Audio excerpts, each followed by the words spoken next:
ഞാൻ കാഞ്ഞിരപ്പള്ളിയിൽ നിന്നാണ് വരുന്നത്. ഞാൻ 5 വർഷമായിട്ട് ഇസ്രായേലിലാണ് വർക്ക് ചെയ്യുന്നത്.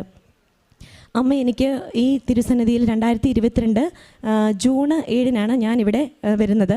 ഇവിടെ വന്നതിന് മൂലം എൻ്റെ അമ്മ എന്നെ എൻ്റെ കുടുംബത്തെയും കൈപിടിച്ചുയർത്തിയതിൻ്റെ ഒരു വലിയ സാക്ഷിയാകുവാനാണ്, അതിൻ്റെ സാക്ഷ്യം നിങ്ങളുമായിട്ട് പങ്കുവയ്ക്കുവാനാണ് ഞാനിവിടെ ആയിരിക്കുന്നത്. 2017 എൻ്റെ വിവാഹം കഴിയുന്നത്.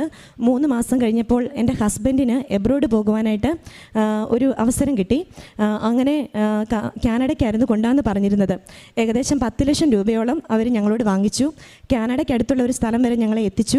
അവിടുന്ന് ഓരോരോ പ്രോബ്ലം പറഞ്ഞ് അവർ ഞങ്ങളെ തിരിച്ചു കൊണ്ടുവന്നു. അങ്ങനെ അതൊരു ഫേക്കായിരുന്നെന്ന് ഞങ്ങൾ 2 മാസം നിങ്ങൾ വെയിറ്റ് ചെയ്യുന്നൊക്കെ പറഞ്ഞു. അങ്ങനെ ഫേക്കായിരുന്നു പിന്നീടാണ് അറിയുന്നത്. ഞങ്ങളുടെ 10 ലക്ഷം രൂപയും നഷ്ടപ്പെട്ടു. കല്യാണം കഴിഞ്ഞ് 3 മാസം കഴിഞ്ഞതേ ഉള്ളൂ. അങ്ങനെ എൻ്റെ വീട്ടിൽ ഒരുപാട് പ്രോബ്ലംസായി. അങ്ങനെ എങ്ങനെയെങ്കിലും ഞങ്ങൾ ഒരുപാട് പലിശക്കടത്തിൽ പെട്ടുപോയി. അങ്ങനെ ഞങ്ങൾ ഏകദേശം 30 ലക്ഷം രൂപയോളം ഞങ്ങൾ പലിശക്കടം കൊടുത്തുകൊണ്ടിരിക്കുകയായിരുന്നു ഇത്രയും നാളുകളായിട്ട്. അങ്ങനെ അന്നേരമൊന്നും നമുക്ക് കൃപാസനത്തെക്കുറിച്ച് ഒന്നും നമുക്ക് അറിഞ്ഞുകൂടാ. അന്നേരമൊക്കെ ഞങ്ങൾ സെൻറ് ആൻ്റണീസ് അങ്ങനെ പല പള്ളികളിലും പോയി ഒരുപാട് പ്രാർത്ഥിക്കും. അങ്ങനെ ഡിപ്രഷനിലോട്ട് പോയി. പിന്നെ ഞാൻ എങ്ങോട്ടെങ്കിലും, ഞാൻ നേഴ്സാണ്, ഞാൻ അന്നേരം നാട്ടിലാണ് വർക്ക് ചെയ്തുകൊണ്ടിരുന്നത്. കാഞ്ഞിരപ്പള്ളി തന്നെ ഒരു ഹോസ്പിറ്റലിലാണ് വർക്ക് ചെയ്തുകൊണ്ടിരുന്നത്. അപ്പോൾ എങ്ങോട്ടെങ്കിലും പോയാൽ മതി എന്നുള്ളൊരു ഇതിലെത്തി. അങ്ങനെ 2019 ഞാൻ ഇസ്രായേലിന് പോകുന്നത്. പെട്ടെന്ന് IELTS OET ഒന്നും പാസ്സാകാൻ പറ്റത്തില്ലാത്തൊരു രാജ്യമായതുകൊണ്ട് ഞാൻ പെട്ടെന്ന് ട്രൈ ചെയ്തു. അങ്ങനെ ട്രൈ ചെയ്തപ്പോഴത്തേക്ക് 2 മാസത്തിനുള്ളിൽ തന്നെ എനിക്ക് പെട്ടെന്ന് വിസയും കാര്യങ്ങളും എല്ലാം ആയി. അന്നേരം എൻ്റെ കുഞ്ഞിന് 4 മാസമേ ഉള്ളൂ. എൻ്റെ കുഞ്ഞിനെ ഇട്ടിട്ടാണ് ഞാൻ പോകുന്നത്. കാരണം അത്ര പലിശക്കടത്തിൽ അപ്പോഴത്തേക്ക് ഞങ്ങൾ പെട്ടുപോയായിരുന്നു. എൻ്റെ ഫാമിലിക്കോ ഹസ്ബൻഡിൻ്റെ ഫാമിലിക്കോ ഒന്നും ഞങ്ങൾ പറഞ്ഞില്ല. ഒരു എടുത്തുചാട്ടമായി പോയായിരുന്നു. അങ്ങനെ 2019 ചെന്നു. 2019 നവംബറിലാണ് എനിക്ക് അമ്മ മാതാവിൻ്റെ കൃപാസനത്തിലെ പത്രം ആദ്യമായിട്ട് എനിക്ക് കിട്ടുന്നത്. അത് ഞാൻ എൻ്റെ അവിടെ അടുത്ത് വർക്ക് ചെയ്യുന്ന ഒരു ചേച്ചിയുടെ വീട് വരെ പോയതാണ്. അന്നേരം ഈ പത്രം അവിടെ ഇരിക്കുന്നത് കണ്ടു. അപ്പം ഞാൻ ഈ ചേച്ചിനോട്, ചേച്ചി എനിക്കൊരു ഇച്ചിരി ഫുഡ് തന്നിട്ട് ഈ പത്രം എടുത്ത് ഞാൻ അതിൽ നിന്ന് ഒരു താളിങ് എടുത്തിട്ട് അതിനകത്ത് പൊതിയായിരുന്നു ഞാൻ ചെയ്തത്. ചേച്ചി പറയും, മോനെ അത് പൊതിയരുത്, അത് കൃപാസനത്തിൻ്റെ പത്രമാണ്. അപ്പം ഞാൻ ചേച്ചിനോട് ചോദിച്ചു, ചേച്ചി ഇതെന്നതാ ഒരു പത്രമല്ലേ, അതിനകത്തിന് ഇത്ര വലിയ പൊതിയരുതെന്നൊക്കെ പറയാനായിട്ടിരിക്കുന്നത്. അപ്പം ചേച്ചി പറഞ്ഞു, മോനെ അതങ്ങനെയല്ല, അത് കൃപാസനത്തിന് നിനക്ക് അറിയത്തില്ല എന്നിട്ട് അതിനകത്ത് പൊതിയരുതെന്ന്. പക്ഷേ ഞാൻ ആരെയും അങ്ങനെ നിന്ദിക്കുന്ന ഒരാളല്ലാത്തത് കൊണ്ട് ആ ചേച്ചിയുടെ വിശ്വാസം ചേച്ചിയെ രക്ഷിക്കട്ടെ എന്ന് പറഞ്ഞിട്ട് ഞാൻ ഈ പത്രം അവിടെ മാറ്റി വെച്ചിട്ട് ഞാൻ അങ്ങനെ ഇന്ന് ആദ്യം അത് കണ്ടായിരുന്നു. കൃപാസനത്തെക്കുറിച്ച് ആദ്യമായിട്ട് എൻ്റെ ചെവി കേൾക്കുന്ന അങ്ങനെയാണ്. അങ്ങനെ ഞാനങ്ങ് പോയി. പിന്നെ പലരും വഴി ഞാൻ അവിടെ മാസത്തിലൊന്നേ കുർബാനയുള്ളൂ. നമ്മുടെ ഇസ്രായേലിൽ മാസത്തിലൊന്നാണ് ഞങ്ങളുടെ പള്ളിയിൽ കുർബാനയുള്ളത്. അങ്ങനെ പലരും ഈ പത്രം കൊണ്ട് തരുന്ന അവിടെ വിതരണം ഇങ്ങനെ കൊടുക്കുന്ന കണ്ടിട്ടുണ്ട്. അപ്പം നമ്മളോർത്തത് എന്നാ ഇവർ ഈ ചെയ്യുന്നത്, അങ്ങനെ ആ ഒരു രീതി പത്രത്തിലൊക്കെ എന്തിരിക്കുന്നു എന്നൊരു രീതിയിൽ ഞാൻ മാതാവിനെ സത്യം പറഞ്ഞാൽ എതിർത്ത് പറഞ്ഞൊരു വ്യക്തിയാണ്.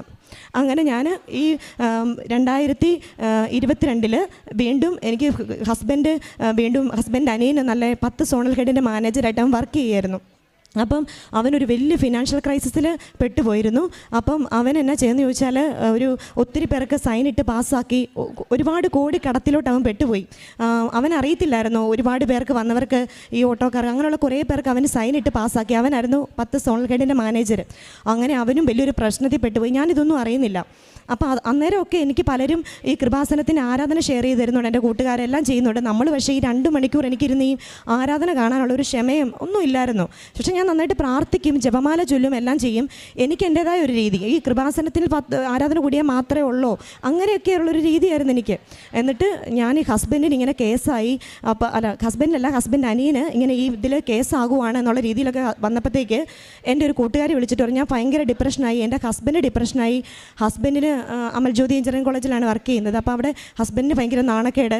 അപ്പോൾ ഹസ്ബൻഡ് നന്നായിട്ട് 2 വർഷമായിട്ട് മദ്യപാനത്തിലോട്ട് അകപ്പെടാൻ തുടങ്ങി. ഞാൻ വിളിച്ചാൽ ഫോൺ എടുക്കുകയില്ല. ഒന്നാമതേ സൈക്കാട്രി പേഷ്യൻറ്റിനെയാണ് ഞാൻ നോക്കുന്നത്. അപ്പോൾ അതിൻ്റെ ഫ്രസ്ട്രേഷൻസ് എനിക്ക് ഒരുപാടുണ്ട്. അപ്പോൾ ഹസ്ബൻഡ് വിളിച്ചാൽ ഫോൺ എടുക്കുകയില്ല. ഹസ്ബൻഡ് ആകെ എന്നെ വിളിച്ചാലേ എടുക്കുകയില്ല. 5-6 മാസം ഞങ്ങൾ സംസാരിക്കാതൊക്കെ ഇരുന്നിട്ടുണ്ട്. അപ്പോൾ ആൾ ഡ്രിങ്ക്സിനകപ്പെട്ട് എന്നെ കൂട്ടുകാർ വിളിക്കാൻ തുടങ്ങി, ജിൻസി നിൻ്റെ ഹസ്ബൻഡ് അല്ലേ സെബിന്, ഇങ്ങനൊന്നും ഉണ്ടായിരുന്നല്ലോ, എന്നെ പറ്റി ആളെ ഞാനിങ്ങനെ ബിവറേജ് ഷോപ്പിലൊക്കെ കണ്ടു, ആൾ ഡ്രിങ്ക്സ് കഴിക്കുന്ന കണ്ടു, അങ്ങനെ ആക്സിഡൻറ്റ് ഉണ്ടാക്കി, പല പ്രാവശ്യവും ഇങ്ങനെ വണ്ടി ആക്സിഡൻറ്റുകൾ ഉണ്ടാക്കുക. അന്നേരം എല്ലാം കൂട്ടുകാർ വിളിച്ചിട്ട് പറയും ആൾ ഡ്രിങ്ക്സ് കഴിച്ചിട്ടുണ്ട്. അപ്പോൾ എനിക്ക് ഹസ്ബൻഡ് അങ്ങനെയൊന്നും ഡ്രിങ്ക്സ് കഴിക്കുന്നോ നന്നായിട്ട് പ്രാർത്ഥിക്കുന്നൊക്കെ ഒരു വ്യക്തിയാണ്. ഞങ്ങൾ 2 വർഷം ആകെ ഒരുമിച്ച് ജീവിച്ചിട്ടുള്ളൂ. 2ാമത്തെ വർഷം സെക്കൻഡ് വെഡിങ് ആനിവേഴ്സറിക്ക് ഞാൻ പോയി ഈ ഒരു ഫിനാൻഷ്യൽ സ്ട്രഗിൾ മൂലം. അന്നേരമാണ് അനിയൻ്റെ ഈ പ്രശ്നം വരുന്നത്. അപ്പോൾ ഹസ്ബൻഡ് അങ്ങനെ നാണക്കേട് കൊണ്ട് ഡ്രിങ്ക്സിനകപ്പെട്ട് എന്നാ ചെയ്യണമെന്ന് അറിയത്തില്ല. ഞാൻ വിളിച്ചാലും എടുക്കുകയില്ല. ഞാൻ അത്രമേൽ അകപ്പെട്ട് നിന്നപ്പോഴാണ് വീണ്ടും എന്നെ മിഥു എന്ന് പറഞ്ഞ ഒരാൾ, ഇപ്പോൾ ലണ്ടനിലാണ്. ആൾ ഇവിടെ വന്ന് ഉടമ്പടി എടുത്ത് ഒരുപാട് അനുഗ്രഹങ്ങൾ കിട്ടി. അവരിവിടെ വന്ന് സാക്ഷിയൊക്കെ പറഞ്ഞ് ലണ്ടനിൽ പോയ ആളാണ്. ആൾ എന്നെ വിളിച്ചിട്ട് പറഞ്ഞു, ജിൻസി ഞാനൊരു കാര്യം പറയട്ടെ, നിനക്ക് ഞാൻ സെൻഡ് ചെയ്ത് തരാം ഒരു കൃപാസനത്തിൻ്റെ ഒരു ആരാധനയും ലിങ്കും അല്ല, അതിനകത്ത് കയറിയിട്ട് ലൈറ്റ് ക്യാൻഡിൽ പ്രെയർ ഉണ്ട്, നീ ഒന്ന് എടുത്തിട്ട് നീ നാട്ടിൽ പോകുമ്പം തീർത്ഥാടനമായിട്ട് പോയിട്ട് ഉടമ്പടി എടുത്താൽ മതി എന്ന് പറഞ്ഞു. അങ്ങനെ ഞാൻ ശരി എന്നാൽ ഇനി അതും കൂടെ ആട്ടെ, എല്ലായിടത്തും പ്രാർത്ഥിച്ചു എന്നാൽ ആട്ടെ എന്ന് ഓർത്തുകൊണ്ടാണ് ഞാൻ ഈ ലിങ്കിൽ കയറി. എന്തോ എനിക്ക് മാതാവ് തോന്നിച്ചു, ലിങ്കിൽ കയറി ഒരു ജപമാല ജോലിയെല്ലാം കഴിഞ്ഞപ്പം ചുമ്മാ കയറാൻ ഓർത്തുകൊണ്ട് ഒരു സാക്ഷ്യം ഞാൻ സിസ്റ്റർ എനിക്ക് ഷെയർ ചെയ്തെന്ന് ഞാൻ കേട്ടു. അന്നേരം ഇതുപോലെ കടബാധ്യത മൂലം 1 കോടി 2 കോടി കടബാധ്യത വെറും 30 ദിവസം കൊണ്ട് തീർത്ത് കിട്ടിയെന്നൊക്കെ പറഞ്ഞുകൊണ്ട് ഒരു ചേട്ടൻ സാക്ഷ്യം പറയുന്നത് കേട്ടു. അങ്ങനെ ഞാൻ ഈ ലിങ്കിൽ കയറി ആദ്യം ലൈറ്റ് ക്യാൻഡിൽ പ്രെയർ എടുത്തു. ലൈറ്റ് ക്യാൻഡിൽ പ്രെയർ എടുത്തപ്പോഴത്തേക്ക് തന്നെ അന്നേരം ഹസ്ബൻഡ് ഒരു 2 മാസമായിട്ട് വിളിക്കുന്നില്ല, നല്ല ഡ്രിങ്ക്സിന് അഡിക്റ്റ് ഒക്കെ ആയിരുന്നു. മാതാവ് എനിക്ക് എന്തെങ്കിലും ഒരു അടയാളം കാണിച്ചു തരാം, ഞാൻ ലൈറ്റ് ക്യാൻഡിൽ പ്രെയർ എടുക്കുവാണ്, ഞാൻ സത്യത്തിൽ ഈ പത്രം കണ്ട് പൂജിച്ചതുള്ള ഒരു വ്യക്തിയാണ്, അപ്പോൾ ഒരു അടയാളം കാണിച്ചു തന്നാൽ ഞാൻ ഇതുമായിട്ട് മുമ്പോട്ട് പോകാം. ഞാൻ പ്രാർത്ഥിച്ച് മടുത്തു. അത് ഭയങ്കര കരച്ചിലും ഞാനും ഡിപ്രഷനിൽ റിസൈൻ ചെയ്യാം, പോയേക്കാം, എന്തിനാ ഇങ്ങനെ കിടന്ന് കഷ്ടപ്പെടുന്നേ എന്നൊക്കെയുള്ള രീതിയായിരുന്നു. അങ്ങനെ ഞാൻ ഈ ലിങ്കിൽ കയറി ലൈറ്റ് ക്യാൻഡിൽ പ്രെയർ എടുത്ത് പിറ്റേ ദിവസം ഹസ്ബൻഡ് കോൾ വന്നു. അന്നേരം തന്നെ എനിക്ക് മനസ്സിലായി.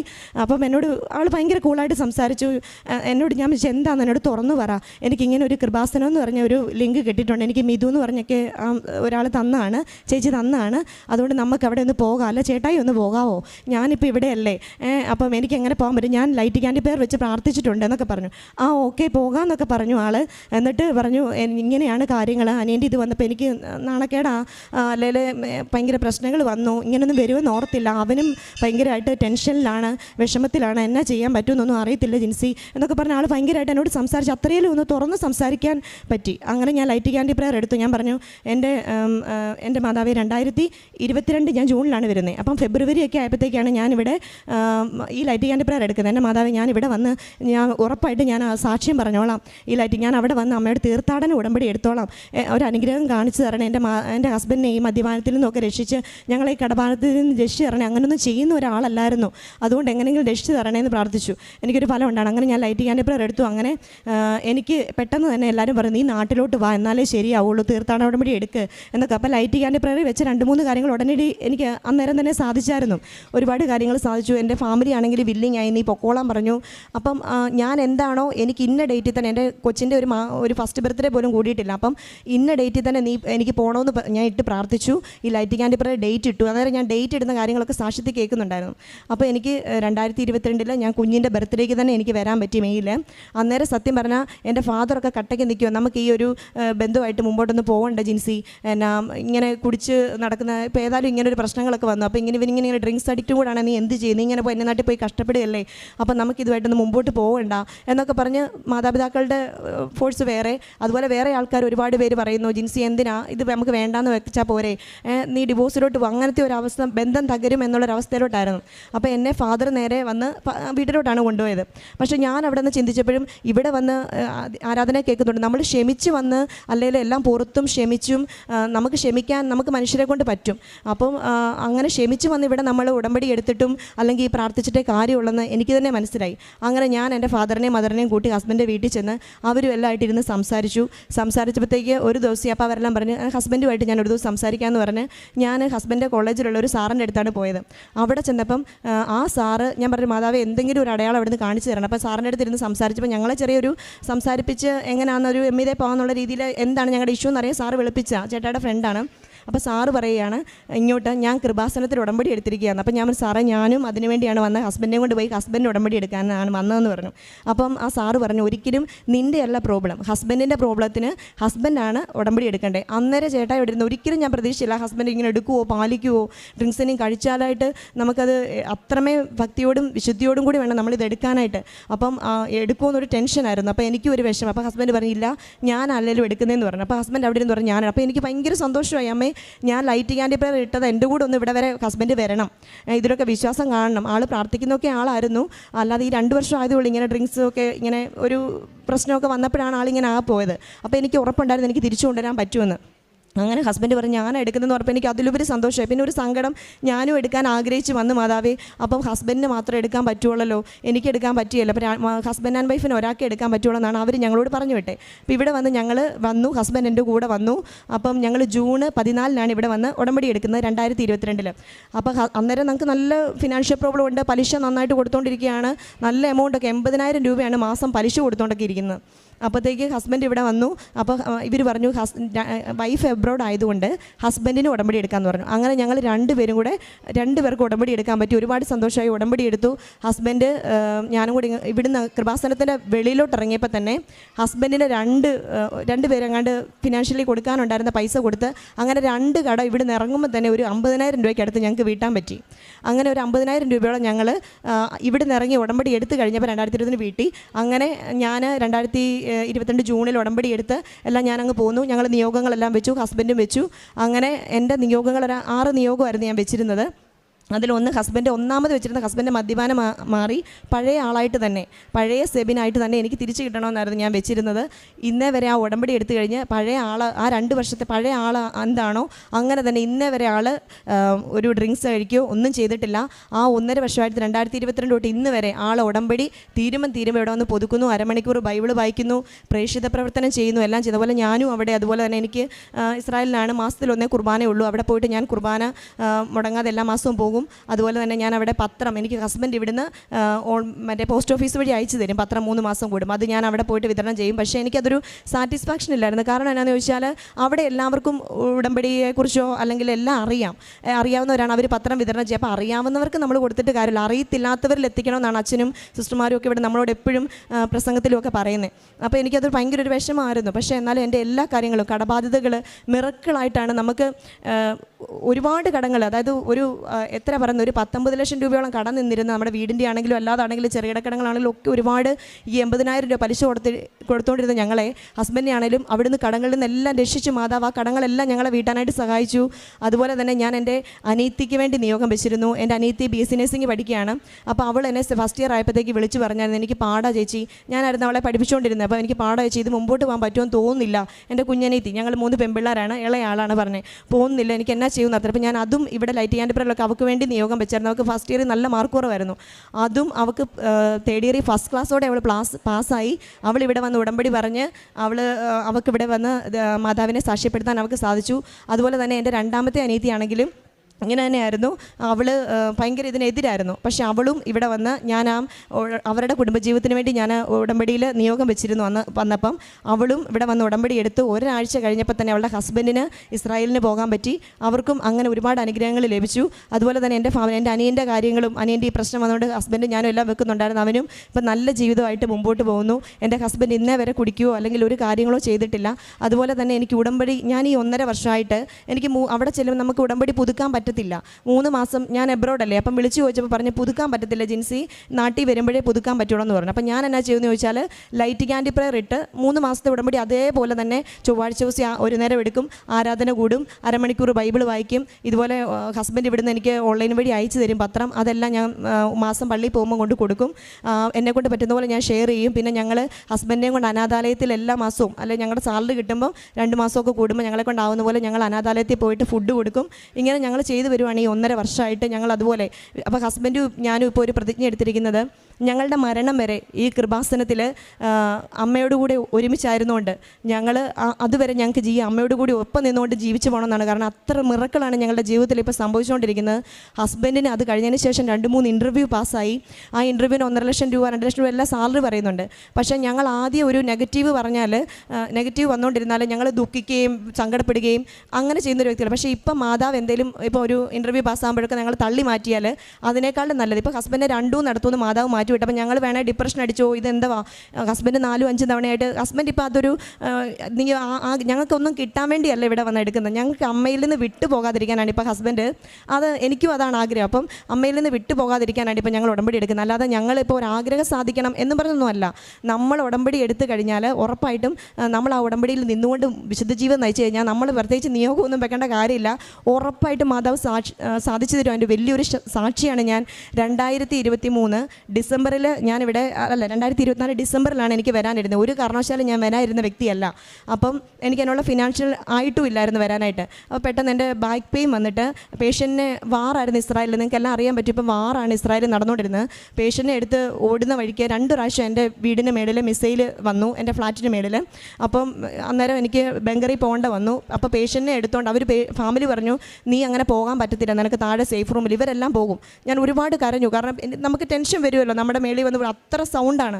അപ്പോൾ 2 പ്രാവശ്യം മിസൈൽ എൻ്റെ ഫ്ലാറ്റിന് മേളിൽ വന്നു. അപ്പോൾ പേഷ്യൻറ്റിനെ എടുത്തുകൊണ്ട് വേണം, എൻ്റെ പേഷ്യൻ്റ് ബെഡിടനാണ്, എടുത്തുകൊണ്ട് വേണം എനിക്ക് ഓടാൻ. അങ്ങനെ എടുത്ത് ഓടി ഈ സൈഡിലെ നീ ഇരിക്കാവുള്ളൂ എന്ന് പറഞ്ഞു, അല്ല താഴെ പോരുമെന്ന് പറഞ്ഞു. ഇവരെല്ലാം താഴെ സേഫ് റൂമിൽ പോകും, അവിടെ സേഫാന്ന് പറഞ്ഞു. പക്ഷേ എനിക്കറിയാം അവിടെ സേഫ് അല്ലെന്ന്. പക്ഷേ അവർ പറയുന്നത് എനിക്കറിയാം. പക്ഷേ എനിക്ക് ഒരു കാര്യം അറിയാം, എൻ്റെ മാതാവിൻ്റെ കശുരൂപവും എൻ്റെ ഉടമ്പടി തൈലവും എൻ്റെ ഉപ്പും അവിടെ ഇരിപ്പുണ്ട്. അതുകൊണ്ട് എനിക്കൊന്നും വരത്തില്ല, എൻ്റെ അമ്മയ്ക്കും ഒന്നും വരത്തില്ലെന്ന് എനിക്കറിയായിരുന്നു. എൻ്റെ ഫാമിലി പറയുന്ന ഫേക്കാന്ന് എൻ്റെ ഏജൻസിയിൽ നിന്ന് വന്നിട്ടുള്ള ആൾ പറഞ്ഞായിരുന്നു, അവിടെ നിന്ന് അത്ര സേഫ് അല്ലെന്ന്. പക്ഷേ എനിക്ക് പൂർണ്ണ വിശ്വാസം ഉണ്ടായിരുന്നു, ഞാൻ സംരക്ഷയാണ്, എൻ്റെ അമ്മയെ സംരക്ഷയാണ്. 3 പ്രാവശ്യം മേളിൽ വന്ന് പൊട്ടി, എൻ്റെ തൊട്ട് ഫ്ലാറ്റിൻ്റെ മേളിലാണ് പൊട്ടിയത്. അപ്പോഴത്തേക്ക് അമ്മച്ചീനെ ഞാൻ എടുത്ത വഴിക്ക് എൻ്റെ പുറം ഒന്ന് വിലങ്ങി നീർക്കെട്ടായിരുന്നു. നീർക്കെട്ടായപ്പോഴത്തേക്ക് എനിക്ക് പിന്നെ പേഷ്യൻറ്റിനെ എടുക്കാനോ ഒന്നും പറ്റുന്നില്ല. പക്ഷേ നമുക്കൊരു ഇങ്ങോട്ട് വരണമെന്നുണ്ടെങ്കിൽ നമ്മൾ റിലീവറെ കണ്ടുപിടിക്കണം. ഒരു 3-4 മാസം മുന്നേ തൊട്ട് റിലീവറെ കണ്ടുപിടിക്കാൻ തുടങ്ങണം. അതുപോലെ തന്നെ അവരെ ഫാമിലിക്ക് ഇഷ്ടപ്പെടണം ഇവിടെ പേഷ്യൻറ്റിനെ നോക്കാൻ ആയിട്ട്. അപ്പോൾ എൻ്റെ പേഷ്യൻ്റ് ആണെങ്കിൽ ഒട്ടും വില്ലിങ് അല്ല, എന്നെ വിട്ട് ജിൻസി ഇവിടെ ഈ വാറ് നടക്കുന്ന സമയത്ത് എന്നെ ഇട്ടച്ച് നീ പോവല്ലേ, എനിക്ക് അതൊരു വിഷമം, അങ്ങനെയൊക്കെ ഒരു വിഷമം ഉണ്ടായിരുന്നു. പക്ഷേ ഞാൻ ഒരാഴ്ചയ്ക്കുള്ളിൽ മാതാവ് എനിക്കറിഞ്ഞുകൂടാ. ഞാനപ്പം ഹസ്ബൻഡ് ഒരുപാട് ഇങ്ങനെ തടസ്സം വരുന്നുണ്ട്. ഞാൻ ഓർത്തുന്ന ഞാനും കൂടെ വന്ന് ഇത് നടക്കാം, ഉടമ്പടി എടുക്കാം. ഇവിടെ എനിക്ക് മാതാവ് ഞാൻ ലൈറ്റ് ക്യാൻഡി പ്രയർ, എനിക്ക് എന്തോ ഒരു സാറ്റിസ്ഫാക്ഷൻ കുറവ്. ഇത്രയും നാളായില്ല ഞാൻ ഇങ്ങനെ ലൈറ്റ് ക്യാൻഡി പ്രയർ ഇട്ടിട്ട് മാതാവിൻ്റെ അടുത്തുനിന്ന് മാറാതിരിക്കാൻ വേണ്ടി ഉടമ്പടി വന്നെടുക്കാൻ പറ്റും, ഇങ്ങനെ ചെയ്തുകൊണ്ടിരിക്കുക. അപ്പം ഞാൻ ഓർത്തു, എന്നാൽ മാതാവ് എന്നെ ഒരു ലൈറ്റ് ചെയ്യാൻ ഉടമ്പടി ഒന്നുകൂടെ ആദ്യമായിട്ട് എടുക്കുന്നതായിട്ട് ഒന്ന് എടുത്താലോ എന്ന് ഓർത്തുകൊണ്ട് ഞാൻ ലിങ്കിൽ കയറി ഉടമ്പടി എടുക്കാനായിട്ട് എന്ത് ചെയ്താൽ സമ്മതിക്കുന്നില്ല മാതാവ്, തടസ്സം വരിക. അതായത് നവംബറിലാണ്, ഞാൻ 2023 നവംബറിൽ ഞാൻ ഒന്നുകൂടെ ഉടമ്പടിയായിട്ട് ആദ്യമായിട്ട് എടുക്കാം. എടുത്താണ് പുതുക്കാൻ, ഇനി ഞാൻ എന്ന് വരാനാ, ഇനിയിപ്പോൾ ഈ വാറൊക്കെ അങ്ങോട്ട് സ്റ്റാർട്ട് ചെയ്യുവാണ്. അപ്പോൾ ഞാൻ ഓർത്തു ലിങ്കിൽ കയറി ആദ്യമായിട്ട് എടുക്കുന്ന പോലെ എടുക്കാമെന്ന് സമ്മതിക്കുന്നില്ല. ലൈറ്റ് ക്യാൻഡി പ്രയറിൽ എന്നിട്ട് ലാസ്റ്റ് അത് ഓപ്പണായി കിട്ടി എനിക്ക് ലൈറ്റ് ക്യാൻഡി പ്രയർ. അതിൽ ഞാൻ വെച്ചു, എനിക്ക് 2023 എനിക്ക് പേഷ്യൻറ്റിനെ എടുക്കാൻ പറ്റുന്നില്ല, എൻ്റെ ജോലി പോകുന്നൊരവസ്ഥ. മാതാവ് എനിക്ക് എങ്ങനെയാണെന്ന് നടത്തില്ല. ഒരാഴ്ച കൊണ്ട് ഞാനിപ്പോൾ ചോദിക്കാൻ പോവുക, നാട്ടിൽ പോകണം. ഒന്നാമത്തെ നിയോഗം ലൈറ്റ് ക്യാൻഡി പ്രയർ അതായിരുന്നു, നാട്ടിൽ പോകണം. അതുപോലെ തന്നെ ഞങ്ങൾക്കൊരു അത് ഹസ്ബൻഡ് ഇവിടെ വന്ന് സാക്ഷ്യം പറയാൻ വേണ്ടി ഇരിക്കുകയാണ്, ഹസ്ബൻഡ് എബ്രോഡിൻ്റെ കാര്യം. അത് ഹസ്ബൻഡ് തന്നെ പറയട്ടെ എന്ന് ഞാനത് പറയുന്നില്ല, അത് ഹസ്ബൻഡ് ഇവിടെ വരും. അപ്പം ഹസ്ബൻഡിൻ്റെ ആ ഒരു കാര്യം സാധിക്കണം. അതുപോലെ എനിക്കൊരു ചിട്ടി ഉണ്ടായിരുന്നു, ആ ചിട്ടി കിട്ടാനായിട്ട് എനിക്ക് എൻ്റെ പേരിൽ സ്ഥലം ഉണ്ടായിരുന്നു. അപ്പോൾ എനിക്ക് ഇച്ചിരി അഹങ്കാരം ഉണ്ടായിരുന്നു. എനിക്ക് 1.5 കോടിയോളം ബാങ്കിൽ വിളിച്ച് പറഞ്ഞു, ജിൻസി നിനക്ക് എല്ലാം കിട്ടും. അപ്പോൾ നമ്മുടെ ഒരു എന്ന് പറഞ്ഞാൽ എനിക്ക് 1.5 കോടിയോളം കിട്ടും, അതുകൊണ്ട് ഞാൻ എന്നാണേലും ചെന്ന ഉടനെ എല്ലാം ശരിയാകും എന്നും പറഞ്ഞാണ് ഞാൻ ഇതെല്ലാം എടുത്തു വെക്കുന്നത്. ഞാനപ്പം ടിക്കറ്റും എടുത്തു, 1.5 ലക്ഷം രൂപ, 1,20,000 രൂപയായി ടിക്കറ്റിന്. എല്ലാം എടുത്തു, എല്ലാം റെഡിയാക്കി വെച്ചപ്പോഴത്തേക്ക് ബാങ്കിൽ നിന്ന് വിളിച്ചിട്ട് പറയുക, ജിൻസി നിൻ്റെ അത് പറ്റത്തില്ല. കാരണം എന്നാന്ന് ചോദിച്ചാൽ അത് പ്ലെയിൻ ഭൂമിയാണ്, അവിടെ എന്തെങ്കിലും ഇതുണ്ടായിരുന്നെങ്കിൽ, എന്തെങ്കിലും ഒരു ബിൽഡിംഗ് ഉണ്ടായിരുന്നെങ്കിൽ നിനക്ക് കിട്ടിയേനെ, പക്ഷേ അത് കിട്ടത്തില്ല ജിൻസി എന്ന് പറഞ്ഞു. ഞാൻ പറഞ്ഞു, സാറേ ഞാൻ ടിക്കറ്റും എടുത്തു വെച്ചെല്ലാം ഞാൻ ഇനി എന്നാ ചെയ്യും, എനിക്കിനി ഒന്നും ചെയ്യാറില്ല. പക്ഷേ മാതാവ് മിറക്കിളായിട്ട് എനിക്ക് റിലീവറെ കിട്ടാനോ ഒന്നും ഒരു താമസവും ഇല്ലായിരുന്നു. കാരണം ഞാൻ എന്നാണ് ഇങ്ങോട്ട് വരാനിരുന്നതിൻ്റെ ഞാൻ ഇപ്പോൾ ഒരു വെള്ളിയാഴ്ചയാണ് തീരുമാനം എടുത്ത് എനിക്ക് പോകണമെന്ന്. മാതാവ് പറഞ്ഞു, അപ്പം ഞാൻ ഓർത്തുന്ന മാതാവ് ഇവിടെ വന്ന് ഞാൻ തീർത്ഥാടന ഉടമ്പടിയായിട്ട് പുതുക്കാനായിരിക്കും എനിക്ക് അനുഗ്രഹം തരുന്നത്, നീ നാട്ടിൽ പോകും എന്നുള്ള രീതിയിലായിരിക്കും എനിക്ക് മാതാവ് തരുന്നതെന്നായിരുന്നു എനിക്കൊരു വിശ്വാസം ഉണ്ടായിരുന്നു. അപ്പം ഞാൻ അങ്ങനെ എന്നാ പറയുന്നത്, അവിടുന്ന് ഉടമ്പടി എടുത്ത് നാട്ടിൽ പോകാം എന്നുള്ള രീതിയിലൊക്കെ ആയി സെറ്റപ്പ് ആയപ്പോഴത്തേക്ക് ആണ് ഈ കൊച്ചിൻ്റെ പേഷ്യൻ്റ് മരിക്കുക. എൻ്റെ കൂട്ടുകാരുടെ പേഷ്യൻ്റ് മരിച്ചിട്ടുണ്ട്. ജിൻസി നീ പോകാൻ റെഡി ആയിക്കോ, എൻ്റെ പേഷ്യൻ്റ് മരിച്ചു. അപ്പം ഞാൻ പറഞ്ഞു, എടി നമുക്ക് റിലീവറെ തപ്പണം പോകണമെന്നൊക്കെ പറഞ്ഞപ്പോഴാണ് അവൾ പറഞ്ഞത്, എടി എൻ്റെ പേഷ്യൻ്റ് മരിച്ചു, നീ പൊക്കോ, ഞാൻ റെഡിയാണ്, നിനക്ക് റിലീവർ കയറാമെന്ന്. എന്നിട്ട് ഞാൻ എൻ്റെ ഫാമിലി സമ്മതിക്കുമെന്ന് ഒരിക്കലും അറിയത്തില്ല. അവരോട് ഞാൻ 2024 ഡിസംബറിൽ പോന്നിരുന്ന ഞാൻ അവരോട് എന്നിട്ട് ഒരു സുപ്രഭാതത്തിൽ രാവിലെ എണ്ണീറ്റ് ശനിയാഴ്ച എന്ന് പറഞ്ഞത് ഞാൻ നാട്ടിൽ പോവാം, എനിക്കിങ്ങനെ പോകണം പെട്ടെന്നാണ്. അപ്പോൾ തന്നെ എന്നാ പറ്റി ജിൻസി പെട്ടെന്ന് ചോദിച്ചു. ഞാൻ ഈ ഉപ്പും പിടിച്ചോണ്ടാണ് പോകുന്നത്, വിശ്വാസം, ഞാൻ എന്ത് കാര്യത്തിനും അവിടെ അങ്ങനെ ഉപ്പും പിടിച്ചോണ്ടാണ് പോകുന്നത്. അപ്പോൾ ഞാൻ ഈ വിശ്വാസ പ്രമാണം ചൊല്ലിക്കൊണ്ട് പറഞ്ഞു, ജിൻസി ഓക്കെ നിനക്ക് റിലീവർ ഓക്കെ ആണ്, നീ പൊക്കോളാൻ പറഞ്ഞു. അവിടെ എനിക്ക് ഭയങ്കര അതിശയമായിരുന്നു. പിറ്റേ ദിവസം ഞാൻ ഞായറാഴ്ച ചെന്നിട്ട് ഏജൻസി ചെന്ന് പറഞ്ഞു, ഞാനിങ്ങനെ നാട്ടിൽ പോവാണ്, എനിക്ക് റിലീവർ ആയിട്ടുണ്ട്, പക്ഷേ എനിക്ക് എനിക്കറിയത്തില്ല, ഏപ്രിൽ വരെ വിസയേ ഉള്ളൂ. സാധാരണ ഒരു 6 മന്തൊക്കെ വിസയായിട്ട് എല്ലാവരും വരുന്നത്, ഏപ്രിൽ വരെ വിസയേ ഉള്ളൂ. ജിൻസി വിസയൊന്നും അടിക്കാൻ പറ്റത്തില്ല, അത്രയും ഉണ്ടല്ലോ, അപ്പം നീ പൊക്കോളാൻ പറഞ്ഞു. അവർ പെട്ടെന്ന് പിറ്റേ ദിവസം എനിക്ക് റീ എൻട്രിയും തന്നു, എല്ലാം തന്നു. അപ്പോൾ റീ എൻട്രിയും തന്നു, എല്ലാം തന്ന് അവരെന്നെ വിട്ടു. ഇവിടെ വന്നപ്പോഴത്തേക്കാണ് ഞാൻ മെയിനായിട്ട് എനിക്കൊരു വിശ്വാസം ഉണ്ടായിരുന്നു, ഓൾറെഡി എൻ്റെ റിജക്ഷനായി, മറ്റേ ഇതിൻ്റെ കാര്യം റിജക്ഷൻ ആയിട്ടുണ്ട്, എന്നെ ബാങ്കിൻ്റെ പൈസയുടെ കാര്യം. അപ്പോൾ ഞാൻ ഇവിടെ വന്ന് എനിക്ക് എന്തോ ഒരു വിശ്വാസമായിരുന്നു കിട്ടുമെന്ന്. അപ്പോൾ അതിന് മുന്നേ ഞാൻ ഫാദറിനോട് ചോദിച്ചായിരുന്നു, എൻ്റെ ഇങ്ങനെ റിജക്ഷനായി, ഫാദറിൻ്റെ ആ ഒരു പ്രോപ്പർട്ടി ഒന്ന് തരാമോ എനിക്ക് ബാങ്കിൽ ഇത് വെക്കണം. ഫാദർ പറഞ്ഞു അനീതിയൊക്കെ ഉണ്ട്, അതുകൊണ്ട് ആദ്യം പറഞ്ഞു. പിന്നെ അതിനകത്തൊന്നും എന്നാ ഒരു പേപ്പർ കിട്ടത്തില്ല പഞ്ചായത്തിൽ നിന്നോ എവിടെ എങ്ങോട്ട് കിട്ടത്തില്ലെന്നൊക്കെ ആദ്യം പറഞ്ഞു. പക്ഷേ ഞാൻ ഇവിടെ വന്ന് ഇറങ്ങി, ഇവിടെ വന്നു, ഞാൻ അമ്മയുടെ അടുത്ത് വന്നിട്ടേ ഞാൻ എവിടെയും പോവുള്ളൂ, സാക്ഷ്യം പറഞ്ഞിട്ടേ പോകണമെന്ന് പറഞ്ഞു. അങ്ങനെ ജനുവരി 11 ഞാൻ 2024 കഴിഞ്ഞ മാസം ഇവിടെ വന്നു. നന്ദി പറഞ്ഞിട്ട് എൻ്റെ ഒരു സർട്ടിഫിക്കറ്റ് ശരിയാക്കണം ട്രിവാൻഡ്രം പോയി. ഇവിടെ വന്ന് ഞാൻ സിസ്റ്ററിൻ്റെ അടുത്ത് ഉടമ്പടി ഇത് പറയാമെന്നൊക്കെ പറഞ്ഞപ്പോഴത്തേക്ക് അപ്പോഴത്തേക്കാണ് എനിക്ക് പെട്ടെന്നൊരു മെസ്സേജ് വന്ന ബാങ്കിൽ നിന്ന്, ജിൻസി ഒന്ന് പെട്ടെന്ന് ഞങ്ങൾ ചെയ്തു തരാം, നീ ഒന്ന് ഫാദറിൻ്റെ പ്രോപ്പർട്ടി വേണമെങ്കിൽ ചോദിച്ച് നോക്കിയിട്ട് വാന്ന് പറഞ്ഞു. അപ്പോൾ ഞാൻ സിസ്റ്ററിനോട് പറഞ്ഞു, സിസ്റ്റർ ഞാൻ ഒന്ന് വീട്ടിൽ ചെന്നിട്ട് എനിക്കത് ശരിയാവുമെന്ന് ഉറപ്പുണ്ട്, അതുകൊണ്ട് എന്നിട്ട് ഞാൻ വീണ്ടും തിരിച്ചു വരാമെന്ന് പറഞ്ഞു. അപ്പോൾ സിസ്റ്റർ പറഞ്ഞു ഓക്കെ, അത് ഉറപ്പായിട്ട് നിനക്ക് കിട്ടും, നീ പൊക്കോളാൻ പറഞ്ഞു ധൈര്യമായിട്ട്, എന്നിട്ട് നീ ഇവിടെ വരാൻ പറഞ്ഞു. അങ്ങനെ ഞാൻ പോയി ഞാൻ വീട്ടിൽ ചെന്ന് കയറി. അവർക്ക് സസ്പെൻസ് ആയിരുന്നു, ഫാദറൊക്കെ ഓർത്ത് തന്നെ പെട്ടെന്ന് വന്നേന്നൊക്കെ ഓർത്തു. എന്നിട്ട് പിറ്റേ ദിവസം ആയപ്പോഴത്തേക്ക് ഫാദർ എന്നോട് ഈ പ്രോപ്പർട്ടി എടുത്ത് കൈവച്ചിട്ട് പറഞ്ഞു, ജിൻസി നിനക്ക് ഇങ്ങോട്ട് ചോദിക്കുമായിരുന്നു, നിനക്കിത് വേണ്ട, ഇന്നാ കൊണ്ടുപോക്കോ, കൊണ്ട് കൊടുക്കണ്ടേ ബാങ്കിരുന്ന്. ഞാൻ ഭയങ്കര അതിശയമായിപ്പോയി എനിക്ക്, കാരണം ആദ്യം തരികയില്ല, ഇത് വേണ്ട എന്നുള്ള ഫാദറിൻ്റെ പേടിയാണ്, ഇനി അടുത്ത് എന്തെങ്കിലും ചെന്ന് ഫേക്ക് പെടുമോ എന്നുള്ള പേടി കൊണ്ടാണ്. അപ്പോൾ ഫാദർ പറഞ്ഞു എന്നാന്ന് പറഞ്ഞോട് തന്നു. അങ്ങനെ ചെന്ന് ഞാൻ പഞ്ചായത്തിൽ ചെന്ന് ആ ഒരു പേപ്പർ ചോദിച്ചപ്പോൾ അതും ഞാൻ ഉപ്പ് കയ്യിലെടുത്ത് വിശ്വാസപ്രമാണം ചൊല്ലിക്കൊണ്ടാണ് പോകുന്നത്. എൻ്റെ കാശുരൂപം ഉണ്ട്, എൻ്റെ കയ്യിൽ എപ്പോഴും കൊന്തേ ഞാൻ കാശുരൂപം ഇട്ടിട്ടുണ്ട്. അവിടെ അവർ ആ പേപ്പർ നിമിഷ നേരം കൊണ്ട് ഒരു 3 മിനിറ്റ് എടുത്ത് എൻ്റെ പേപ്പർ വന്നു, ബാങ്കിൽ കൊണ്ട് കൊടുത്തു. അവർ 25 ലക്ഷം രൂപയുടെ ഒരു ചിട്ടിയായിരുന്നു. സാധാരണ എല്ലാവർക്കും അറിയാം, ഒരു ചിട്ടി നമ്മൾ വിളിച്ചാൽ പിറ്റേ മാസം എൻ്റെ പൈസ കിട്ടുള്ളൂ. അപ്പം ഞാൻ അടുത്ത മാതാവ് എനിക്ക് എന്തെങ്കിലും ഒരു അടയാളം തരുന്നത്, ഇതുപോലെ ഉപ്പിട്ട് ആ മാനേജറെടുത്ത് വരുന്നത്. അപ്പം മാനേജർ ഒരു ഹിന്ദുവാണ്. അപ്പം ഞാൻ പറഞ്ഞു ഞാനിങ്ങനെ എന്നെ ഇത്രയും താമസിച്ച് ഇച്ചിരി നേരത്തെ വരാൻ പറ്റും, ഞാനിങ്ങനെ കൃപാസനത്തിൽ പോയിട്ട് ഞാനും കൃപാസനത്തിൽ ഉടമ്പടി എടുത്തിരിക്കുന്നതാണ്, എൻ്റെ വൈഫ് ഒരു ഹിന്ദുവാണ്. അപ്പം തന്നെ എനിക്ക് മനസ്സിലായി ലോൺ കിട്ടും. അതായത് എനിക്കൊരു എന്തെങ്കിലും ഒരു ഇത് കാണിച്ചു തരണം, ഒരു അടയാളം എന്ന് പറഞ്ഞപ്പോൾ തന്നെ ആ മാനേജർ തന്നെ ഒരു ഹിന്ദുവാണ്, അദ്ദേഹം എന്നാ പറയുന്നത് അദ്ദേഹത്തിൻ്റെ വൈഫ് ഇവിടെ ഒന്ന് ഉടമ്പടി എടുത്തിരിക്കുന്ന ആളെന്ന് പറഞ്ഞപ്പോൾ ഉറപ്പായിരുന്നു എനിക്ക് കിട്ടുമെന്ന്. ഞാൻ ഈ പേപ്പർ കൊടുത്തു. പിറ്റേ ദിവസം രാവിലെ വിളിച്ചിട്ട് പറയുക, വെളുപ്പിനെ 6 മണിയാകുമ്പം വാലുവേറ്റർ വരുമെന്ന്. എൻ്റെ വീട്ടിലാരും എഴുന്നേറ്റിട്ട് പോലും ഇല്ല.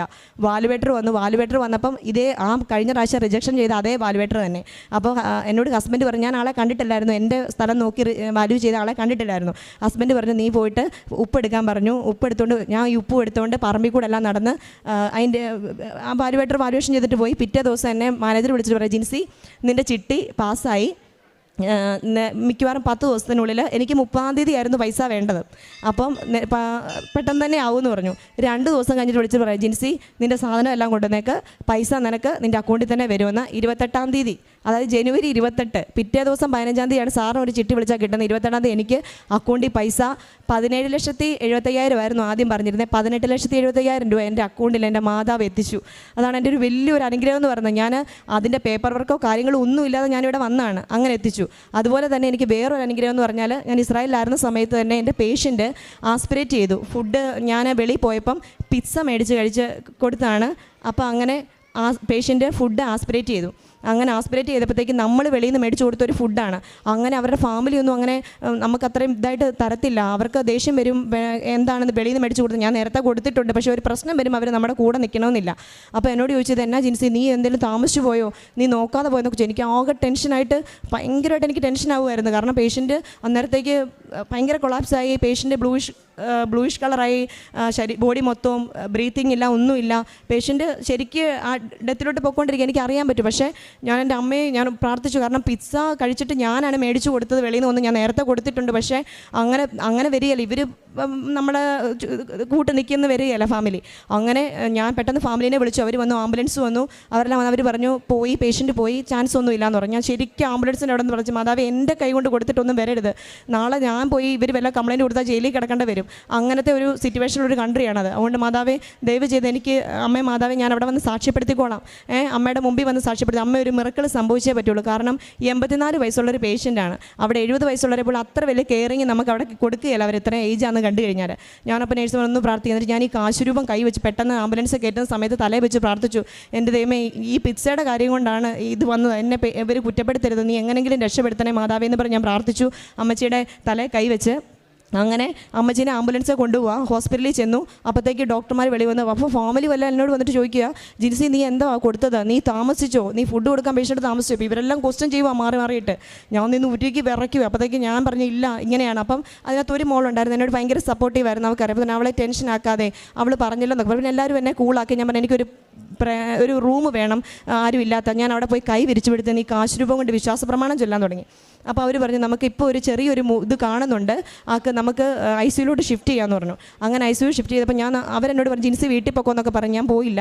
ഞാൻ ഈ കാശ് രൂപം കൊണ്ട് അവിടെ ഇരുന്ന് അങ്ങനെ ഒരു 4 മണി ആയപ്പോഴത്തേക്ക് പെട്ടെന്ന് ഞാൻ ഈ ഉപ്പും തൈലവും വീട്ടിൽ ഇരിപ്പുണ്ടല്ലോ എന്ന് ഓർത്തേ. അപ്പം മകനോട് പറഞ്ഞു ഞാൻ പോയി എന്നെ ഒന്ന് കൊണ്ടുപോകുമെന്ന് ചോദിച്ചു. മകൻ എന്നെ വീട്ടിൽ കൊണ്ടുപോയി. അപ്പോൾ അവർ പറഞ്ഞു തിരിച്ച് ഇപ്പോൾ വരണ്ട ജിൻസി, വെറുതെ ICUലോട്ട് കയറ്റിയതല്ലേ ഇവിടെ, നാളെ കൊണ്ടുവന്ന് പറഞ്ഞു. അപ്പോഴെല്ലാം ഞാൻ വിശ്വാസ പ്രമാണം ചൊല്ലുന്നുണ്ടായിരുന്നു, ആരാധന കൂടി ഇവിടെ ഇരുന്നുകൊണ്ട് സാക്ഷ്യങ്ങൾ കേട്ടു, ഇങ്ങനെ പ്രാർത്ഥിക്കുന്നുണ്ടായിരുന്നു. അമ്മ ഞാൻ സാക്ഷ്യപ്പെടുത്തിക്കൊള്ളാം. പിറ്റേ ദിവസം ഞാൻ ഈ ഉപ്പും ഉടമ്പടി തൈലം എടുത്തുകൊണ്ട് ഞാൻ അവിടെ ചെന്നു. ജൂയിഷ് ഫാമിലിയാണ്, അറിയാമല്ലോ, ജൂതന്മാർ അവർക്ക് അത്ര വിശ്വാസമൊന്നും ഇല്ല നമ്മുടെ ഇതിൽ. പക്ഷേ എന്നെ ആരും തടഞ്ഞില്ല. ഞാൻ ICU കയറ്റി ഉപ്പും ഉടമ്പടി തൈലമായിട്ട് ICU കയറിയപ്പോൾ അമ്മച്ചി വെന്റിലേറ്റർ കിടക്കുവാണ്, പ്രതീക്ഷയൊന്നുമില്ല. എനിക്ക് കിട്ടിയാൽ തന്നെ ബ്രെയിൻ ഡെത്ത് ആയിരിക്കും അവിടെ കൊണ്ട്. അപ്പോൾ എനിക്ക് ഈ ബാക്ക് പെയിനും കാര്യങ്ങളും ഉള്ളതുകൊണ്ട് ദൈവമേ ഇങ്ങനെ പേഷ്യനെ കിട്ടിയാൽ എന്ത് ചെയ്യും? പിന്നെ എനിക്ക് മനസ്സിലൊരു വിഷമം, ദൈവമേ ഇവരെന്നെ അങ്ങനെ കുറ്റപ്പെടുത്തുമോ ഫാമിലി, അങ്ങനെ ഒരു വിഷമമായിരുന്നു. അങ്ങനെ ഞാൻ ഈ അമ്മച്ചിക്ക് ഈ ഉപ്പെടുത്ത് നന്നായിട്ട് എൻ്റെ കാശുരൂപം വെച്ച് തലയിൽ വെച്ച് പ്രാർത്ഥിച്ച് ഈ ഉപ്പ് ഞാൻ അമ്മച്ചിയുടെ വായിൽ വെച്ച് കൊടുത്തിട്ട് ഉടമ്പടി തൈലം ഞാൻ കണ്ണിൽ പുരട്ടിയിട്ട് ഞാൻ പോയിട്ട് പിറ്റേ ദിവസം രാവിലെ ഞാൻ മകനുമായിട്ടാണ് വരുന്നത്. വന്നപ്പം എനിക്ക് നല്ല വിശ്വാസം ഉണ്ടായിരുന്നു, ഉറപ്പായിട്ട് അമ്മച്ചി എഴുന്നേക്കുക. അതുപോലെ ഞാൻ മക്കളോട് പറയുന്നത് അമ്മച്ചി എഴുന്നേക്കും, ഒരു ബ്രെയിൻ ഡെത്തും ആവില്ല, എനിക്കറിയത്തില്ല, എനിക്ക് എവിടുന്നോ മാതാവ് ധൈര്യം തന്നെ അങ്ങനെ പറയാൻ, എഴുന്നേക്ക് നിങ്ങൾ നോക്കിക്കോളാൻ പറഞ്ഞു. അങ്ങനെ ഞാൻ പിറ്റേ ദിവസം രാവിലെ ചെന്നപ്പോഴത്തേക്ക് അമ്മച്ചി കണ്ണു തുറന്ന്, ഞാൻ അമ്മച്ചിന്ന് വിളിച്ചത്തേക്ക് അമ്മച്ചി കണ്ണു തുറന്നിട്ട് എന്നോട് പറയുക ഞാൻ ആരാന്നറിയാവോ എന്ന് ചോദിച്ചു. അപ്പോഴത്തേക്ക് ഞാൻ അപ്പം എന്നോട് ജിനിയാന്ന് പറഞ്ഞു. എന്നെ ജിൻസി എന്നാണ്, എന്നെ ജിനിയെന്നാണ് വിളിക്കുന്നത്. ജിനിയാന്ന് പറഞ്ഞു. ഇതാരാ അറിയാമെന്ന് ചോദിച്ചു. അപ്പോഴത്തേക്ക് പറഞ്ഞു ഇതെൻ്റെ മോനാ, പേരെല്ലാവരുടെയും പറഞ്ഞു. മോനൊക്കെ ഭയങ്കര മിറക്കിളായിട്ട് ഞാൻ അവിടെ നിന്ന് കരയുമായിരുന്നു. ഈ ഉപ്പും കൊണ്ട് ഞാൻ എൻ്റെ മാതാവേ നീ എന്നെ രക്ഷിച്ചെന്ന് പറഞ്ഞ് ഞാൻ കരയുമായിരുന്നു. കാരണം ഇവരെന്തെങ്കിലും ഒരു അമ്മച്ചിക്ക് എന്തെങ്കിലും സംഭവിച്ചു കഴിഞ്ഞാൽ ഇവർ മാറാം. കാരണം നമുക്ക് അവിടെ നിന്ന് ലാസ്റ്റ് പൈസയൊക്കെ ഉണ്ട്. അപ്പോൾ അവർ അത് കിട്ടേണ്ടതൊക്കെ അവർ റിജക്ഷൻ ചെയ്യാം. ഇവരെന്തെങ്കിലും കംപ്ലയിൻറ്റ് കൊടുത്താൽ ഞാൻ ജയിലിൽ പോകേണ്ടി വരും. അപ്പം അതിൽ പിന്നെ ഞാൻ ഒരു ഫുഡ് മേടിച്ചു കൊടുത്തിട്ട് അപ്പം എൻ്റെ മാതാവേ ഞാൻ എങ്ങനെ നന്ദി. അപ്പോൾ ഇവർ പറയാം അവൾ അത്ര പ്രാർത്ഥിക്കുന്നതാണ്, ഞങ്ങൾ കണ്ടിട്ടുണ്ട്, അവളുടെ പ്രാർത്ഥനയുടെ ഫലമാണെന്ന് പറഞ്ഞ് ഒരു ജൂതന്മാർ അങ്ങനെ പറയുക എന്ന് പറയുന്ന ഒരവസ്ഥ എങ്ങനെ നിങ്ങളെ എനിക്ക് അറിയിക്കേണ്ട നിർത്തില്ല. ഞാൻ അനുഭവിച്ച നേരത്തെ അവിടെ നിന്ന് ഞാൻ കരയുമായിരുന്നു. ഞാൻ ഉപ്പ ബെഡേലെല്ലാം ഇട്ടിട്ട് അത്ര അമ്മ എന്നെ കാത്തു അന്നേരം, കൈവെള്ളയെ താങ്ങി നടത്തിയ അമ്മ എന്നെ അന്നേരം. അതുപോലെ തന്നെ ഒരുപാട് മിറക്കൾ എൻ്റെ ജീവിതത്തിൽ ഈ ഉടമ്പടി തൈലം കൊണ്ട്. ഇപ്പോൾ എനിക്ക് ഏജൻസി പോകണേലും എൻ്റെ ഈ ഫാമിലിയിൽ നിന്ന് എന്തെങ്കിലും അനുവാദം വേണേലും ഞാൻ ഈ 2022 ഇവിടെ വന്ന് ഉടമ്പടി എടുത്ത സമയത്ത് എന്നോട് എൻ്റെ ഏജൻസി പറഞ്ഞു ജിൻസി നിനക്ക് ഒരുപാട് സാലറി വേണ്ട ജോലിയാണ് നീ ചെയ്യുന്നത്, അപ്പം നീ അത് ചോദിക്കണമെന്ന് പറഞ്ഞു. അപ്പം എനിക്കിവരോട് ചോദിക്കാൻ പേടിയാണ് സത്യം പറഞ്ഞാൽ. ഞാൻ അങ്ങനെയൊന്നും വാശി പിടിച്ച് മേടിക്കുന്നൊന്നും ഒരാളല്ല, നന്നായിട്ട് ഡെഡിക്കേറ്റഡ് ആയിട്ട് ജോലി ചെയ്യും. അപ്പം ഞാൻ അവരോട് പറഞ്ഞു എനിക്ക് സാലറി കൂട്ടുമെന്ന് ഇങ്ങനെ ഏജൻസി പറഞ്ഞു. അപ്പോൾ തന്നെ ഏജൻസി 100 രൂപ വല്ലതും അല്ല 100 ഷെക്കൽ, അവിടെ ഷെക്കൽ എന്ന് പറഞ്ഞാൽ അത്ര വല്ലതും കൂട്ടും, അതിൽ കൂടുതലൊന്നും നീ പ്രതീക്ഷിക്കേണ്ടെന്ന് പറഞ്ഞു. ഞാൻ ഒന്നും മിണ്ടിയില്ല. ഞാൻ ഇങ്ങോട്ട് നാട്ടിൽ ഏതായാലും വരാനിരിക്കുകയല്ലേ, അപ്പോൾ ചെല്ലട്ടെ എന്ന് വിചാരിച്ചു.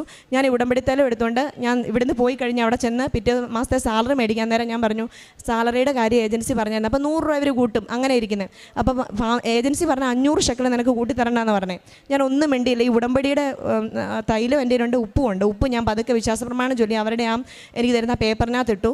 അവരെന്നോട് പറയുക സാലറി എഴുതിക്കൊണ്ടിരുന്നപ്പോൾ എന്നോട് പറയാം ജിൻസി നിനക്ക് 500 ഷെക്കലതേ ഞങ്ങൾ കൂട്ടിത്തരുന്നത്. ഞാൻ എന്നാ ചെയ്യേണ്ടതെന്ന് എനിക്കറിയത്തില്ല. ആ ഒരു അവസ്ഥ നിൽക്കുക. ഞാൻ ഒരു സാധനം ചോദിച്ചില്ല നാട്ടിൽ നിന്ന് ചെന്നതിന് ശേഷം.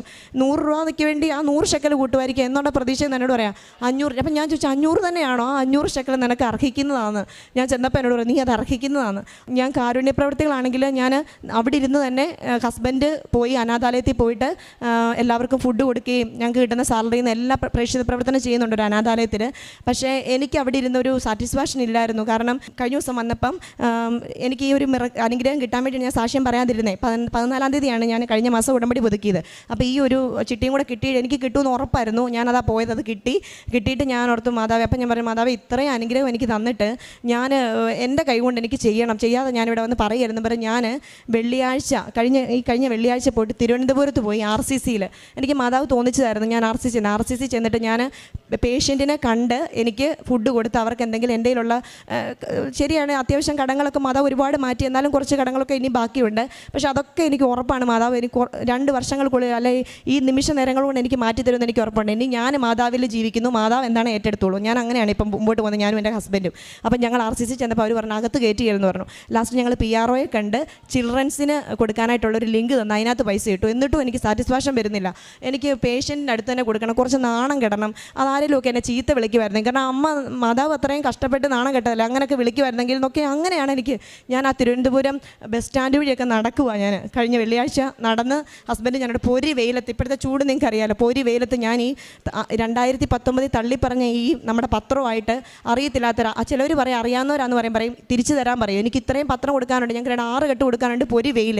അപ്പം ഞാൻ അവരോട് ഞങ്ങൾക്കറിയാമെന്ന് പറയുന്നവരോട് ഞാൻ പറയും കൊണ്ടുപോകണ്ടെന്ന് പറയും. അറിയത്തില്ലാത്തവരുടെ അടുത്ത് എല്ലാം നടക്കും. ഞാൻ നടന്നിട്ട് ഞാനിങ്ങനെ അവിടെ നിന്ന് ആ നടു റോഡിൽ നിന്ന് വഴി നിന്നപ്പോൾ ഇങ്ങനെ പ്രഘോഷിക്കാൻ ഒരു ശക്തി മാതാവ് തരിക.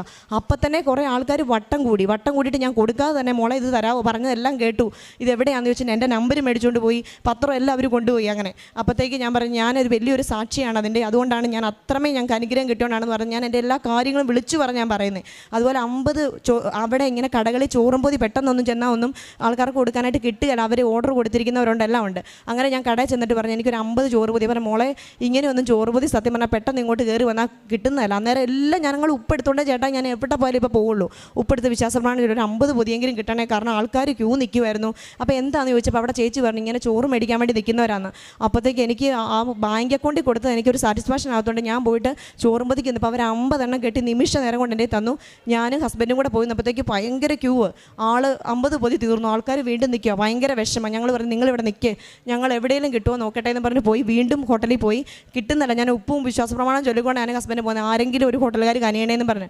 അങ്ങനെ മാതാവ് എന്നെ ഒരുപാട് ഹോട്ടലിൽ കൂടെ കയറ്റി ഇറക്കാതെ ഒറ്റ ഹോട്ടലിൽ ചെന്നപ്പോൾ അവർ പറഞ്ഞു എത്ര എണ്ണം നമുക്ക് വേണ്ടതെന്ന് ചോദിച്ചു എന്നോട് ഹസ്ബൻഡോട്. അപ്പോൾ ഞാൻ പറഞ്ഞു ഞങ്ങൾക്ക് ഒരു 100 എണ്ണം കിട്ടിയാൽ വളരെ ഉപകാരമായിരുന്നു, നോക്കട്ടെ ഒരു 50 എണ്ണം ഞങ്ങൾ തരാമോ നോക്കാമെന്ന് പറഞ്ഞിട്ട് ഞങ്ങൾ അത് ദയനീയമായിട്ട് അവിടെ ഇരിക്കുന്ന ആ വെയിലും കൊണ്ട് ഭക്ഷണമൊന്നും കഴിക്കാൻ ഇരിക്കുന്ന കണ്ടിട്ടായിരിക്കും നോക്ക് ഞങ്ങളൊരു ബാക്കി ഒരു 25 എണ്ണം കൂടെ വേറെ ഏതെങ്കിലും ഹോട്ടലിൽ നിന്ന് ഓർഡർ ചെയ്യിപ്പിക്കാമെന്ന് പറഞ്ഞുകൊണ്ട് വേറെ ഹോട്ടലിൽ നിന്ന് 25 എണ്ണം കൂടെ ഓർഡർ ചെയ്തു.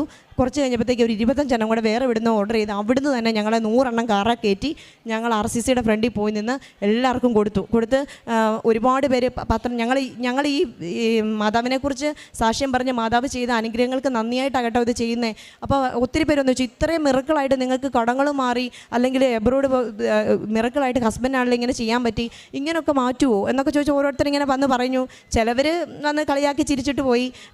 കളിയാക്കി ചിരിച്ച ഒരു ചേട്ടൻ്റെ പുറകെ ഞാൻ പോയി ഈ പത്രമായിട്ട് ഇത് കറിഞ്ഞ് മനസ്സിലാക്കി. എന്നിട്ട് ചേട്ടൻ നമ്പർ വരെ മേടിച്ചു. ഞാൻ പോകും കൃപാസനത്തിന്, നടന്നില്ലെങ്കിൽ വിളിക്കുമെന്ന് പറഞ്ഞു നമ്പർ. ഞാൻ ധൈര്യമായിട്ട് വിളിച്ചോളാൻ പറഞ്ഞു.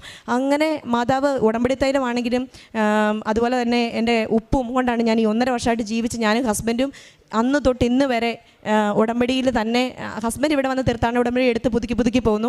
എനിക്കത് സാധിക്കാൻ പറ്റാത്തതുകൊണ്ട് മാതാവ് എനിക്ക് തോന്നുന്നു ഇന്നിവിടെ മാതാവ് എന്നെ എത്തിച്ച് ഈ അനുഗ്രഹങ്ങളെല്ലാം തരാനും അതുപോലെ തന്നെ ആ ഉടമ്പടി പുതുക്കാനും ഒക്കെ ആയിട്ടാണ്. അതുപോലെ തന്നെ ഞാൻ ഓസ്ട്രേലിയയുടെ മറന്നുപോയായിരുന്നു. നമ്മളൊരു ഹീബ്രു സ്പീക്കിംഗ് കൺട്രിയാണ്. അപ്പോൾ നമുക്ക് ഇംഗ്ലീഷ് ഞാൻ മലയാളം എഴുത്തിലൊക്കെയാണ് പഠിച്ചത്. എനിക്ക് അത്രയ്ക്ക് സംസാരിക്കാനൊന്നും ഇംഗ്ലീഷ് അറിയില്ല. എനിക്ക് മനസ്സിലാവും, പക്ഷേ നമുക്ക് അത്ര സംസാരിക്കാൻ ഫ്ലുവൻസി കിട്ടത്തില്ല. അങ്ങനെ ഓസ്ട്രേലിയയുടെ ഒരു കോഴ്സിന് പഠിക്കാനായിട്ട് ഞാനും എവിടെ നിന്നാണ് നടത്തുന്നത് മാതാവ് തന്ന അനുഗ്രഹമാണ്. ഞങ്ങൾ ജോയിൻ ചെയ്തപ്പോൾ 1/2 മണിക്കൂറാണ്, ഹാഫ് ആൻ അവർ ഇൻ്റർവ്യൂ ഉണ്ട്, അത് പാസ്സായാൽ മാത്രമേ കിട്ടുള്ളൂ എന്ന് പറഞ്ഞു. അങ്ങനെ ഞാനും എൻ്റെ ഫ്രണ്ടിൻ്റെ പേര് രാജി എന്നാണ്, അവളും കൂടെ ഇൻ്റർവ്യൂ അറ്റൻഡ് ചെയ്തു. 10 മിനിറ്റ് കൊണ്ട് ഞങ്ങൾ 10 മിനിറ്റ് എടുത്തുള്ളൂ, 1/2 മണിക്കൂർ പറഞ്ഞിട്ട് ഞങ്ങൾ ഇൻ്റർവ്യൂ സക്സസ്ഫുള്ളി പാസ്സായി. ഞങ്ങൾ 6 മന്ത് കോഴ്സ് മുമ്പോട്ട് പോകാനായിട്ട് ഞങ്ങൾ പഠിച്ചുകൊണ്ടിരിക്കുകയാണ്. അമ്മ മാതാവിൻ്റെ അനുഗ്രഹം അതിനും ഉറപ്പായിട്ടും ഉണ്ടാകും ഞങ്ങൾ വിശ്വസിക്കുന്നു. ഞങ്ങൾക്ക് 2 പേർക്കും ഇത്രയും ഗ്യാപ്പുണ്ട്, എല്ലാം ഉണ്ട്. ഉറപ്പായിട്ട് ഞങ്ങൾക്ക് 100% ഉറപ്പുണ്ട് 6 മന്ത്സ് കഴിയുമ്പം അമ്മ മാതാവ് ഞങ്ങളെ 2 പേരെയും, അവളെയും കൊണ്ട് ഞാനിവിടെ വരും. എൻ്റെ അനിയന്, എൻ്റെ കുടുംബം മുഴുവൻ ഇപ്പം അമ്മയുടെ വലിയൊരു സാക്ഷികളാണ്. എൻ്റെ അനിയത്തി ഒരിക്കലും ഇതിനെ എതിർത്ത് പറഞ്ഞ ആൾ ഇവിടെ വന്ന് ഉടമ്പടി എടുത്ത് ഒരാഴ്ചയ്ക്കുള്ളിൽ അനിയത്തിയുടെ ഹസ്ബൻഡ് എബ്രോഡ് പോയി. ഞാൻ ലൈറ്റിംഗ് ആൻഡ് പ്രേയറിനും വെച്ചായിരുന്നു നമുക്ക് വിശ്വാസം ഉണ്ടാകാനും അവളിവിടെ വന്ന് ഉടമ്പടി എടുക്കാനും. അതുകൊണ്ട് അവളിവിടെ വന്ന് ഉടമ്പടി എടുത്തു. രണ്ടാമത്തെ കുഞ്ഞനിയത്തി വിശ്വസിക്കുമായിരുന്നു, അവൾ ഉടമ്പടി എടുത്ത് അവളിവിടെ വന്ന് സാക്ഷ്യം പറഞ്ഞ് ഒരുപാട് പേരെയും കൊണ്ട് അവളിവിടെ വരുന്നുണ്ട് ഒരു പ്രേക്ഷിത പ്രവർത്തനമായിട്ട്.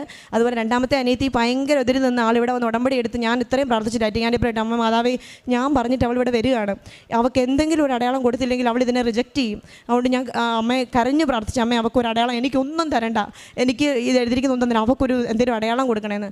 ഒരാഴ്ച കഴിഞ്ഞപ്പം അവളുടെ ഹസ്ബൻഡിന് എബ്രോഡ് പോയതുകൊണ്ട് അവൻ എബ്രോഡ് ഇസ്രായേലിൽ വന്നു. അവൾ ഭയങ്കര വിശ്വാസം. അവൾ പറഞ്ഞു അവളുടെ കൂടെയുള്ള ബാക്കിയുള്ള എല്ലാവരുടെയും റിജക്ഷൻ ആയിപ്പോയി മെഡിക്കൽ. ഇത് വല്ലാത്ത അത്ഭുതമാണ് ജിൻസി എന്ന് പറഞ്ഞാൽ അവൾ ഇതിൽ ഇപ്പോൾ വിശ്വസിക്കുന്നു, അവളും അതുപോലെ പ്രാർത്ഥിക്കുന്നു. ഞാനൊരു കാര്യം പറയാണ്, ശരിക്കും നിങ്ങൾ മുറുകെ പിടിച്ചോ. നിങ്ങൾ അനുഗ്രഹത്തിനും അല്ല, നിങ്ങളുടെ കാര്യത്തിനും ഒന്നുമല്ല. അമ്മ മാതാവിനെ എപ്പോഴും കൂടെ ആയിരിക്കാനായിട്ട് ഇവിടെ നാട്ടിലായിരിക്കുന്നവർ എപ്പോഴും ആ വിശുദ്ധിയിൽ തന്നെ ജീവിച്ച് നിങ്ങൾ ഉടമ്പടി പുതുക്കി ഒരു കാര്യമൊന്നും വെക്കണ്ട, നമ്മൾ മനസ്സിൽ പറഞ്ഞാൽ മതി, മാതാവ് അത് സാധിച്ചു തന്നോളൂ. അല്ല പ്രത്യേകിച്ച് പേപ്പർ നിറച്ച് നിയോഗം എഴുതണമെന്ന് ഒന്നുമില്ല. ഉറപ്പായിട്ടും നിങ്ങളെ ഉയർത്തും. ഞങ്ങൾ അതിൻ്റെ വലിയൊരു സാക്ഷിയാണ് ഞാനും എൻ്റെ കുടുംബവും. ഞാൻ വഴി ഒരുപാട് പേര് ഇവിടെ വന്ന് ഉടമ്പടി എടുത്തിട്ടുണ്ട്. എന്നെ ഇന്നിവിടെ ഈ സന്നിധിയിൽ എത്തിച്ച് ഞാൻ ഇന്നിപ്പോൾ ആ മിഥു എന്ന് പറഞ്ഞ ആളെയും എല്ലാവരെയും ഞാൻ വളരെ സ്നേഹത്തോടെ ഓർക്കുന്നു. എൻ്റെ അമ്മ മാതാവിന് കോടാനുകോടി നന്ദി പറയുന്നു. അങ്ങനെ ഉടമ്പടി തൈലവും ഉപ്പും കാശുരൂപവും അതുപോലെ തന്നെ ഒരുപാട് പേർക്ക് പ്രേക്ഷിത പ്രവർത്തനം ചെയ്യാനായിട്ട് ഇപ്പം എനിക്കും ഹസ്ബൻഡും എൻ്റെ കുടുംബത്തിനും ഒക്കെ സാധിക്കുന്നുണ്ട്. അമ്മ മാതാവിന് കോടാനുകോടി നന്ദി. എത്ര പറഞ്ഞാലും നന്ദി തീരുകയില്ല ഈ സന്നിധിയിൽ എന്നെ നിർത്തിയതിന്. കർത്താവ് നിനക്ക് കഷ്ടതയുടെ അപ്പവും ക്ലേശത്തിൻ്റെ ജലവും